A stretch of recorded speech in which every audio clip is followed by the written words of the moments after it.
Tumma hahmo ei ollutkaan tuntematon. Vittu laiska paska, sun piti olla töissä! Miksi et saa vittu töissä? Sä mitä vittu on tällaisenko mä vittu näin? Kyllä muitten aviomiehet menee ja tekee, mutta ei! Täällä on vaan, mulla on vaan tämmönen vittu laiska paska! Vittu tällainen vittu lapainen aviomiehenä, Sut pitäis vittu hakata!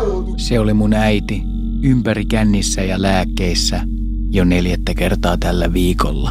Ja on siinäkin vittu perheenpää! Tollainen aviomieskö mulla on, Taas se raivoo ja lyö, niin kuin se aina tekee. Vittu! Sun pitäis elättää meidät ja lapset ja vittu! He joutuu näätyy nälkään sen takia, kun sä et viitti mennä vittu töihin, Vittu sä oot turha! Rauhoitu!